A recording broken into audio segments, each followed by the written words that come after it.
عجب وإمام طيبة والحرم وترجمان لسان الكتاب ومنبع العجل والحلم والحكمة والحكم أبي القاسم سيدنا ونبينا وحبيبنا وشفيعنا ومولانا محمد صلى الله عليه وسلم زده شرفا يا ربك ووطنك ومهابة ورفة وبرا وسلم الله تبارك وتعالى أن كل الصحابة وقرابة رسول الله أجمعين يا رب بالمصطفى بلغ مقاصدنا واغفر لنا مضايا واسعا كرمين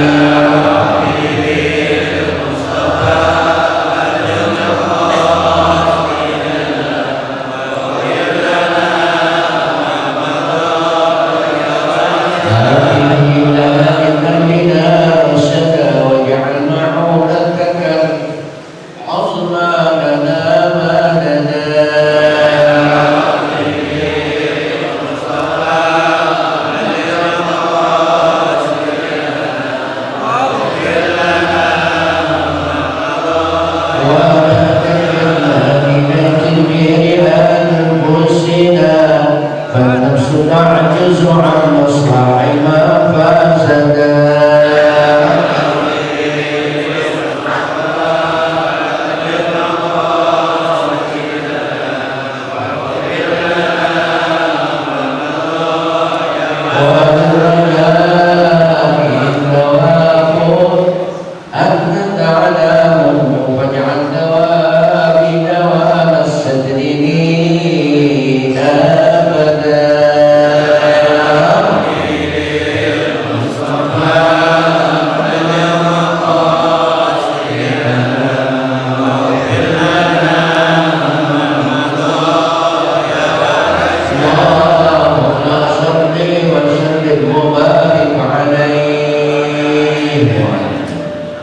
Assalamualaikum warahmatullahi wabarakatuh.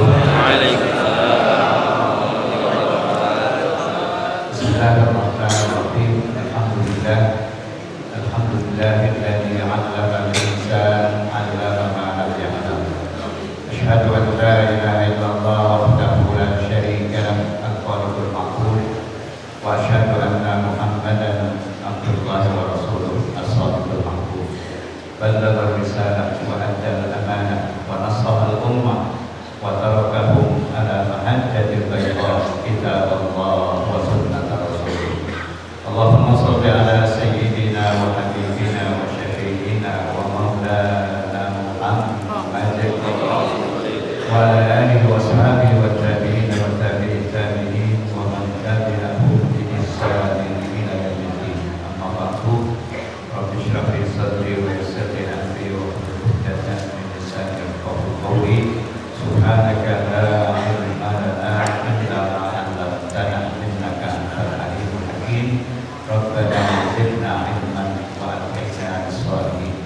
Al-Fatihah. Allah yaftahu alaina qulubal arifin wa yafqahu wa yarzuqna tamama al-ikhlas wal yaqin. Bismillahirrahmanirrahim. Musyrikin bid-din wa ila qawlina fi nasriyah wa ila jami'an awqafa amara fi bina'i wa tahmirihi wa ila mu'allifat kitab syai'ul lahi lahu al-Fatihah. A'udzu billahi minasy syaithanir rajim. Bismillahirrahmanirrahim. Alhamdulillahi rabbil alamin. Ar-rahmanir rahim. Maliki yaumiddin. Iyyaka na'budu wa iyyaka nasta'in. Ihdinas siratal mustaqim. Siratal ladzina an'amta 'alaihim ghairil maghdubi 'alaihim waladdallin. Amin. Asatidzah al-muhtaramun al-hudurul kiram. panjatkan kepada Allah Subhanahu wa taala. Alhamdulillah pagi ini kita dapat bertemu kembali di tempat yang mulia ini untuk melaksanakan kewajiban kita, yaitu mudah-mudahan kehadiran kita kepada Allah Subhanahu wa taala serta mendapatkan ilmu yang bermanfaat. Salawat dan salam semoga Allah limpahkan kepada junjungan kita baginda Nabi Muhammad sallallahu alaihi wasallam. Mudah-mudahan kita bisa mengikuti sunnah-sunnahnya baik dalam ibadah maupun dalam bermuamalah. Para jamaah sekalian, 3 bulan yang lalu, tepatnya 5 bulan 3, kita sudah membahas hadis-hadis tentang rukun salat secara detail. Kita sudah sampai pada hadis ke-235 dan pagi ini kita lanjutkan dengan hadis berikutnya yaitu 236, masih tentang kaifiyah atau tata cara salat secara detail. Qala al-musannif rahimahullah ta'ala wa nafa'ana bi ulumihi an Abi Hurairah radhiyallahu anhu qala kana Rasulullah sallallahu alaihi wasallam idza qama ila sholati yukabbiru hina yaqum summa yukabbiru hina yarka'u summa yaqulu sami Allahu liman hamidah hina yarfa'u sulbahu min al-qubur summa yaqulu wa huwa qa'imun rabbana wa lakal hamd summa yukabbiru hina yahwi sajidan summa yukabbiru hina yarfa'u ra'sahu summa yukabbiru hina yasjudu summa yukabbiru hina yarfa'u summa yaf'alu dhalika fis salati kulliha wa yukabbiru hina yaqumu minas nataini bainal julusi muttafaqun alaih. Sallallahu alaihi wasallam.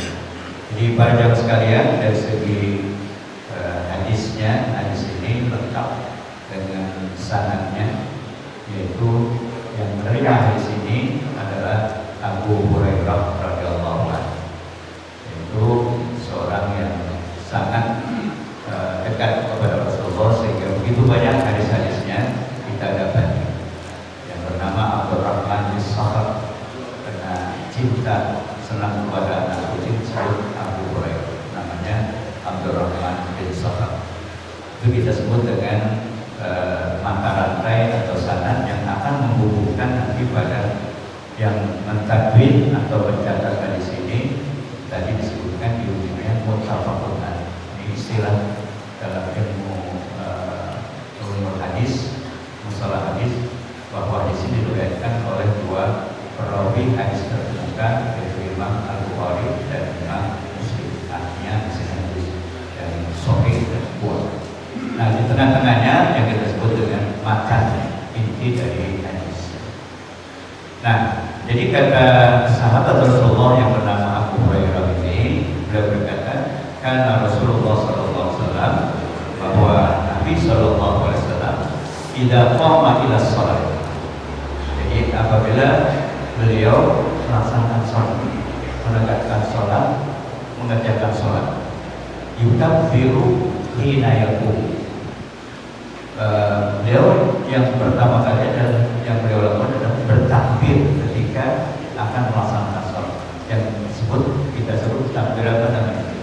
Takbiratul ihram. Apa itu namanya? Maksudnya takbiratul ihram. Itu ihram dari ahrama yuhrimu ihram. Artinya mengharamkan sesuatu yang tadinya boleh, ketika sudah dilafalkan takbir itu maka menjadi tidak boleh. Makan, minum, ngomong seenaknya, kecuali bacaan sholat, jadi haram. Artinya apa? Batal kalau kita lakukan.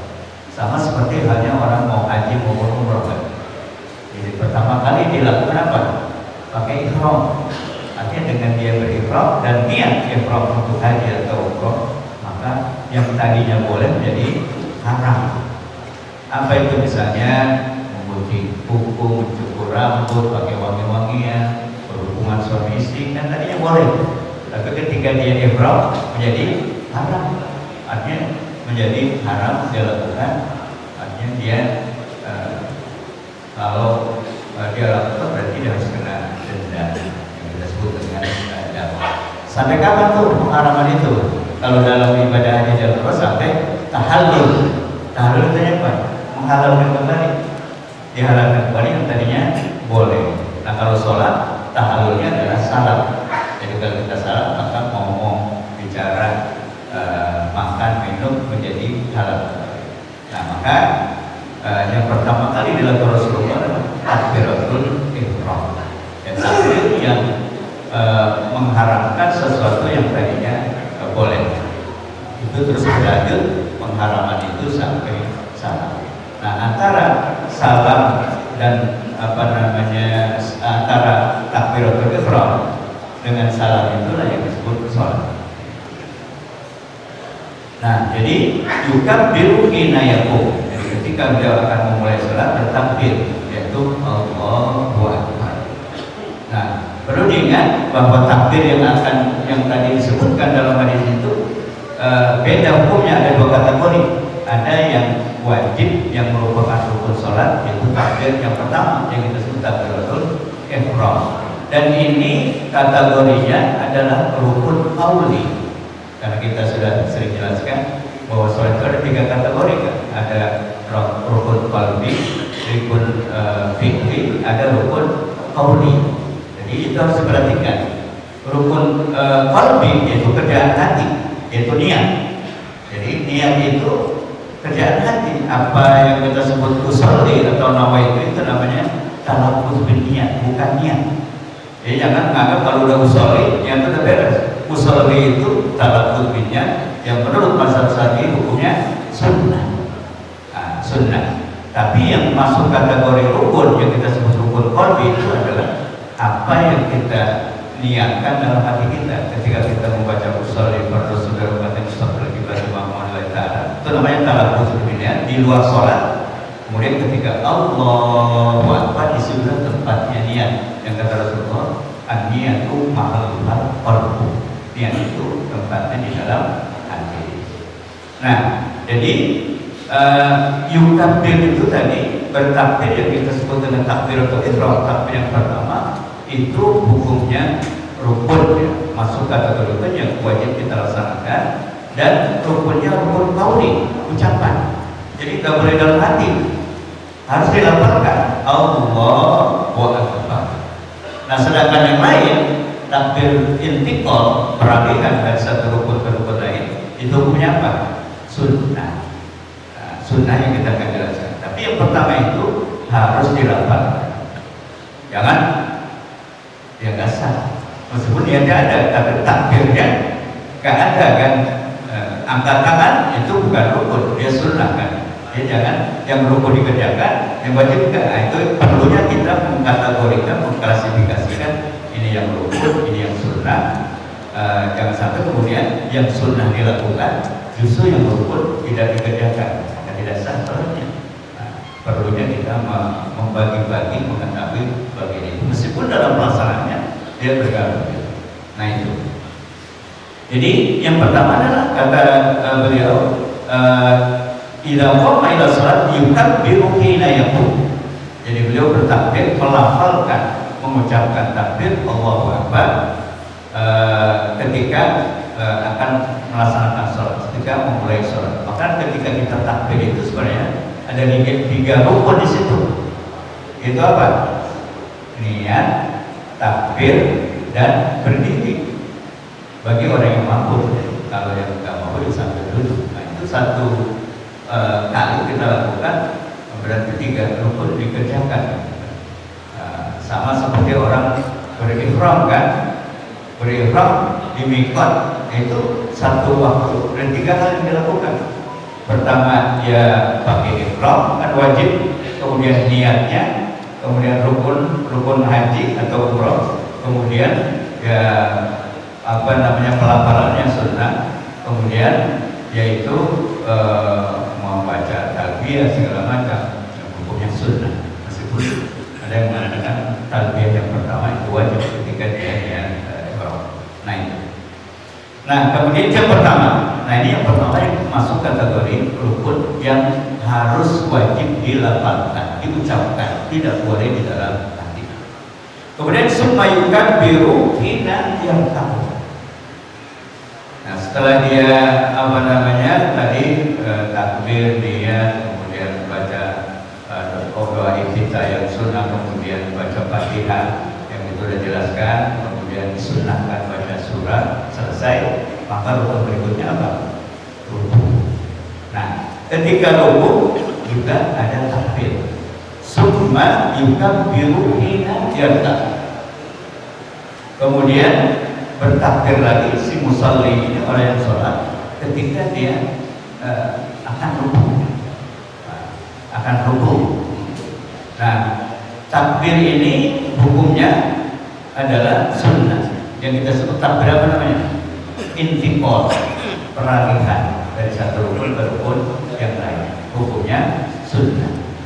Nah, sekaligus juga ketika kita takbiratul ihram maupun takbir intikal, ada beberapa tempat disunahkan juga angkat tangan. Jadi angkat tangan hukumnya sunnah, baik dalam takbiratul ihram maupun ketika kita mau ruku. Jadi angkat tangannya itu kalau kita mendapat sunnahnya ada aturannya, bukan asal tangan begini, tapi harus kata Imam Syafi'i yang ibu jari kita harus sejajar dengan telinga kita, dan kita punya telapak tangan dihadapkan ke kiblat, dan normal itu tidak begini dan tidak begini, normal. Allahu Akbar. Nah, jadi dimulainya ketika akan bergerak menuju ruku. Jadi bukan sebelum ruku atau sudah sampai ruku, tapi dalam perjalanan dari berdiri ke ruku, maka summa yukabbiru hina yarka. Nah, ini juga hukumnya sunnah. Summa yaqulu sami'allahu liman hamidah hina yarfa'u sulbahu minar ruku. Kemudian takbir berikutnya, kita bicara masalah takbir di sini. Kemudian summa yaqulu, kemudian beliau melafalkan, mengucapkan sami'allahu liman hamidah. Kapan itu? Hina yarfa'u sulbahu minar ruku. Ketika beliau mengangkat, meluruskan tulang punggungnya yang tadinya seperti ini, jongkok, itu apa namanya, lurus punggung, apa namanya? Kalau ruku itu posisinya yang membungkuk ya. Nah, itu kan dia punya tulang punggungnya nggak lurus yang tadinya gini. Maka ketika mulai meluruskan kembali yang kita sebut i'tidal, maka di saat itu beliau membaca sami'allahu liman hamidah. Semoga Allah mendengar orang yang memuji. Bilang memuji ini ada asbabul wurud, tapi itu tidak kuat gitu, yang menyatakan bahwa ini adalah sebabnya. Sebab dulu ada seorang sahabat yang datang terlambat, kemudian Nabi masih dalam posisi ruku, beliau mengucapkan alhamdulillah, kemudian sholat, kemudian maka Rasulullah mengucapkan sami Allah. Jadi para ulama mengatakan asbabul wurud itu tidak begitu sahih. Kenapa? Karena hadis yang mengatakan sallu kama ra'aitumuni usalli. Jadi memang Rasulullah melakukan itu ikutinanya mengenai hadis-hadis yang menjelaskan itu, ya memang ada yang kuat, ada yang tidak. Tapi yang pasti Rasulullah ketika akan bergerak dari ruku kepada i'tidal, tegak lurus, tadi meluruskan tulang punggungnya, maka beliau melafalkan tidak Allahu Akbar, tapi apa? Sami'allahu liman hamidah. Semoga Allah mendengar orang yang memuji Allah Subhanahu wa taala. Yaitu waktu membaca itu hina yarfa'u sulbahu minar ruku. Jadi ketika bergerak dari ruku ke i'tidal. Dan sebelum membacanya sami'allahu liman hamidah, bukan sebelum atau sudah sampai. Jadi dalam perjalanan dari posisi ruku tadi ke posisi i'tidal, jadi itu membaca sami'allahu. Summa yaqulu wa huwa qaimun. Nah, kemudian beliau mengucapkan ketika beliau berdiri, qaim, maksudnya tegak lurus tadi, i'tidal, beliau membaca Rabbana walakal hamd. Rabbana walakal hamd, yang artinya wahai Tuhan kami, segala puji bagimu. Rabbana walakal hamd. Ya, kalau di Masjidil Haram, Masjid Nabawi itu jelas ketika apa namanya imam Allahu Akbar sampai Allahu Akbar yang dibaca Rabbana walakal hamd. Nah itu summa yukabbiru hina yahbisa. Itu ada apa namanya doa-doa lain selain itu. Tapi yang kuat itu adalah Rabbana walakal hamd. Kalau kita bisa bilang as-samawati wal ardu bila masyita min syai'in. Nah ini yang ada dalam hadis. Jadi Rabbana walakal hamd, yaitu ketika dalam posisi sudah berdiri wa qa'imun. Summa yukabbiru hina yahwi sajidan. Kemudian beliau juga bertakbir melafalkan Allahu Akbar hina yahwi sajidan, ketika akan sujud. Tentu ini kan beda tadi jarak antara satu rukun dan rukun yang lain. Ada yang singkat tadi dari tegak lurus berdiri ke rukun Allahu Akbar, berarti nggak perlu panjang kan? Allahu Akbar. Tapi kalau dari apa namanya posisi tidak ke sujud, ini kan jalannya agak panjang. Nah, boleh nggak kita panjangkan takbirnya tadi? Dari mulai kita mau turun sampai ke tempat sujud. Nah, itu madhul takbir. Nah, itu juga dianjurkan. Karena tadi posisinya adalah summa yukabbir hina yahwi sajidan. Jadi kemudian kita membaca takbir ketika menuju ke tempat sujud atau akan melakukan sujud. Kemudian berikutnya summa yukabbiru hina yarfa'u ra'sahu. Ya, kemudian beliau juga bertakbir hina yarfa'u ra'sahu, ketika mengangkat kepala, maksudnya dari posisi sujud ke duduk antara dua sujud, itu juga takbir. Kemudian summa yukabbiru hina yasjud. Kemudian bertakbir kembali ketika akan melakukan sujud yang kedua. Juga takbir. Yukabbiru hina yasjud. Summa yukabbiru hina yarfa. Nah ini sudah selesai berarti satu rakaat. Kemudian bertakbir lagi hina yarfa, ketika bangun naik lagi ke rakaat berikutnya. Bangun pada posisi berdiri pada rakaat berikutnya.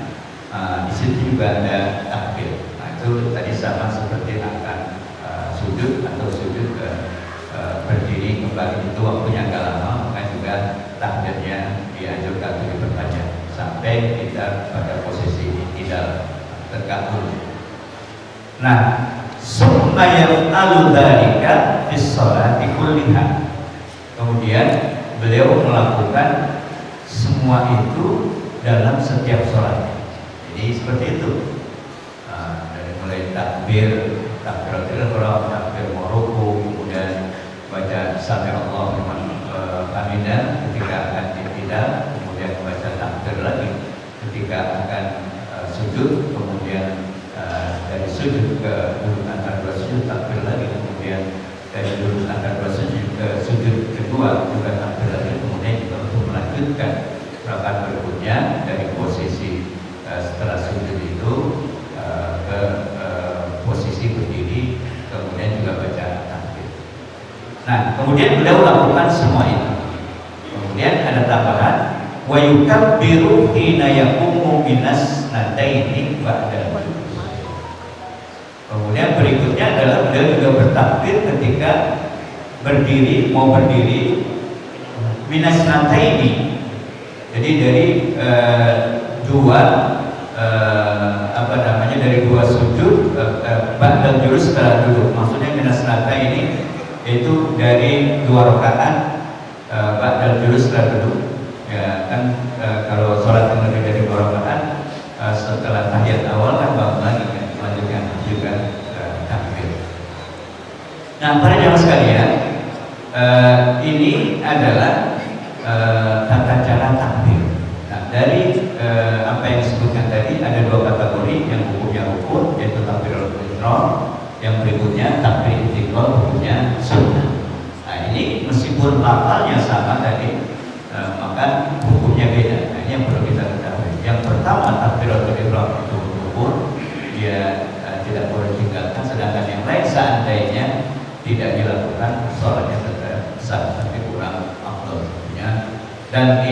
termasuk kategori rukun qauli yang takbiratul ihram, jadi harus dilafalkan. Begitu juga takbir intiqal, hukumnya sunnah juga harus dilafalkan kalau kita ingin mendapatkan fadilah dari takbir tersebut.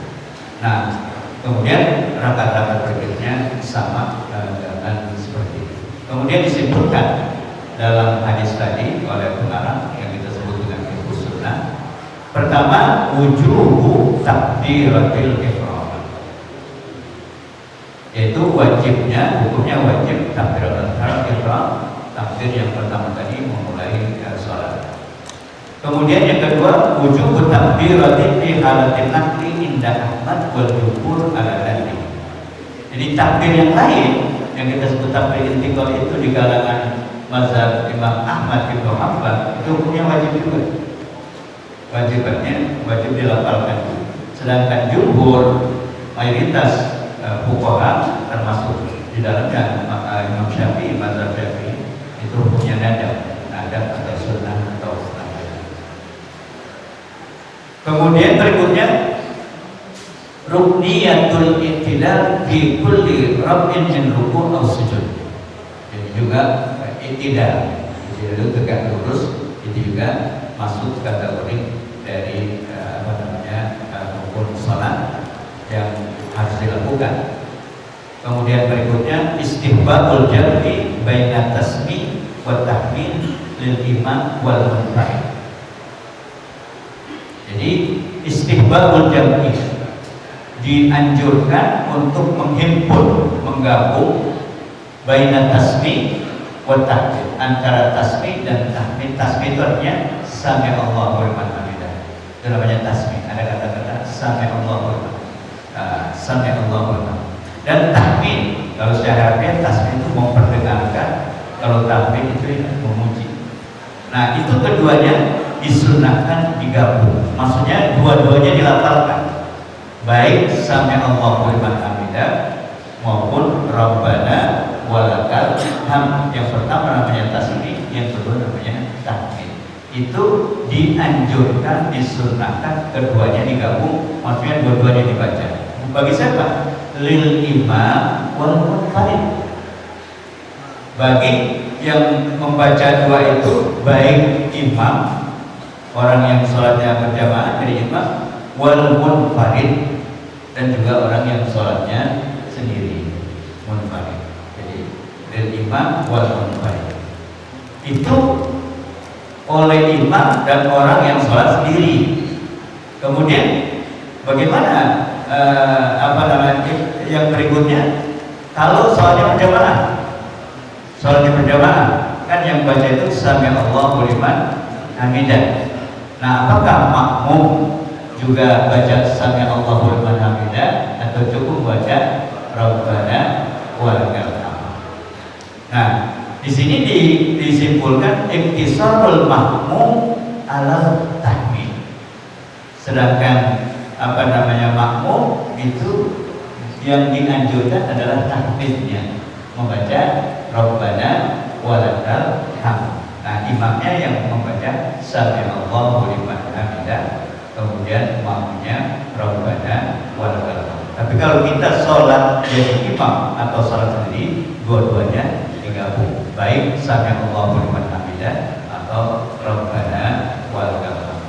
Nah, sedangkan kalau kita jadi makmum, maka iktisarul makmum ala tahmid, yaitu imam makmum terbatas atau yang dianjurkan adalah dia membaca tahmid, yaitu Rabbana walakal hamd. Kemudian berikutnya poin ke-6 yang terakhir, bayanu adadin takbirati fi shalawatil khamsi baina takbirat ma takbiratul ihram wa anna arba'un wa tis'una takbiratan wa tafsiruha. Jadi di sini penjelasan dalam hadis tadi, penjelasan jumlah takbir dalam sholat lima waktu, shalawatil khams. Sholat lima waktu itu kalau kita hitung takbirnya itu cukup banyak, yaitu termasuk di dalam takbir itu jumlahnya arba'un wa tis'una, yaitu ada 94 takbir. Jadi kalau kita sholat, kita baca takbir itu baik yang rukun maupun yang sunnahnya, berarti kita sejumlah 94 dalam sholat 5 waktu. Rinciannya dalam sholat yang rubaiyat itu sholat yang 4 rakaat itu isnain wa ishrina takbirah, ada 22 takbir. Kemudian pada salasa rubaiyat takbirat salasa rubaiyat, sehingga jumlahnya menjadi 66 takbir. Pada salawat sulasiyah sabata asyara takbir. Pada sholat yang sunaniyah atau 2 rakaat 11 takbir, sehingga jumlahnya 94 takbir. Nah, para jamaah sekalian, jadi ini adalah salah satu hadis yang menjelaskan kaifiyah takbir. Nah, di dalam waktu yang sama ketika kita takbir juga ada anjuran, ada sunnah untuk mengangkat tangan. Tadi saya sebutkan, yaitu mengangkat tangan sambil dibuka, kemudian menghadap kiblat dan sejajar dengan telinga. Nah, kapan saja itu mengangkat tangan? Dan ini hukumnya sunnah. Pertama ketika takbiratul ihram, yang kedua ketika akan ruku, yang ketiga bangun dari ruku, kemudian berikutnya ketika mau sujud, kemudian kalau dari bangun dari sujud ke duduk dari sujud itu tidak disunahkan angkat tangan.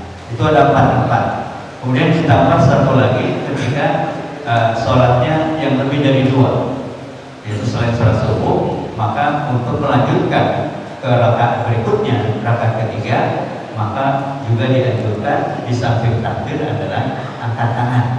Nah, itu yang seringkali kita lupa atau habis rakaat pertama ke rakaat kedua itu tidak dianjurkan angkat tangan. Yang dianjurkan angkat tangan dalam takbir itu hanya ketika setelah duduk tahiyat awal menuju ke rakaat ketiga. Nah, itu dianjurkan mengangkat tangan.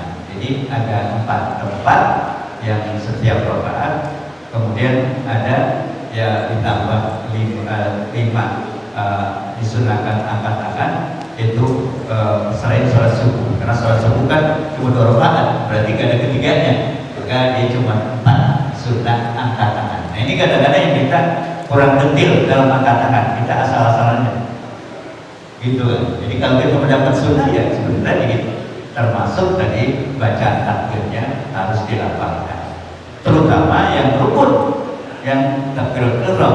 Jangan sampai tangannya diangkat yang sunnah tapi takbirnya dibaca. Nah, begitu juga yang takbir intiqalnya tadi juga baik bacaannya dilafalkan supaya kita dapat fadilah sunnah, juga angkat tangannya diangkat sesuai dengan apa yang dianjurkan oleh para ulama kita, oleh Nabi kita Muhammad SAW. Jadi sekali itu para jamaah, hanya satu hadis saja. Ini kita sudah tahu semua, sudah melaksanakan, cuma barangkali diperbaiki kalau masih ada belum tepat apa yang selama sudah kita lakukan. Para jamaah sekalian, saya karena ada acara agak jauh, jadi mungkin saya tidak mengikuti kegiatan selanjutnya, tetapi saya ingin sampaikan ada beberapa hal kerjasama, nanti mungkin disampaikan oleh pimpinan dari Porsilat. Kita ada kerjasama yang sudah terjadi sejak 2 tahun yang lalu antara Pusat Negeri Jakarta, khususnya Pusat Basara, di mana saya berada di dalamnya. Kita ada program namanya P2M. Jadi pengabdian pada masyarakat. Ini merupakan pidana perguruan tinggi yang wajib dilakukan oleh setiap dosen. Jadi dosen tidak hanya mengajar, tapi juga meneliti, dan juga P2M. P2M yang berstruktur. Meskipun kita ingat P2M, tapi yang berencana, terprogram, yang dilaksanakan. Maka saya mewakili dari UNJ, setiap tahun kita kerjasama. Tahun kemarin dengan Porsima, jadi bergantian. Tahun ini dengan Porsila lagi, karena Porsila pada masa pandemi. Nah, program ini kita akan laksanakan, nanti akan secara detail kita sampaikan pada tanggal 25 dari bulan Juli ini. Ya nanti tempat dan tata caranya atau persyaratannya untuk kita akan diumumkan secara detail. Tapi saya mohon kerjasama dari para jamaah sekalian yang ada waktu untuk bisa ikut serta di dalam kegiatan kegiatan ini karena juga ini akan mengangkat citra kita sebagai sebuah organisasi keagamaan yang juga dikenal dengan kampus, dan ini sudah kita lakukan. Tentu saja berterima kasih kepada pimpinan Korsila yang telah bekerja sama dan kita teruskan kerjasama ini sehingga kita kenal bukan hanya di kalangan masyarakat juga di kalangan kampus. Saya kira itu para sekalian, mohon maaf apabila dalam penyampaian tadi ada yang kurang tepat atau kesalahan, mohon maaf prosesnya, dan juga tadi mohon dukungannya kepada jamaah nanti kalau ada informasi tentang kegiatan ini. Kita masih ada 2 minggu lagi karena kita minggu terakhir tanggal 25 pada bulan Juni ini, dan kita doakan juga ini ketua kita akan berangkat haji tanggal 6. Tapi saya kira pengurus yang baik banyak dan mudah-mudahan dilancarkan perjalanan pada Allah, diberikan kesehatan, bisa melaksanakan ibadah haji dengan baik dan membimbing jamaahnya dengan baik sehingga bisa meraih haji yang mabrur. Kita mohon doa kepada beliau-beliau yang akan berangkat supaya kita juga bisa menyusul di tahun-tahun berikutnya dengan doa mereka. Saya kira itu, terima kasih.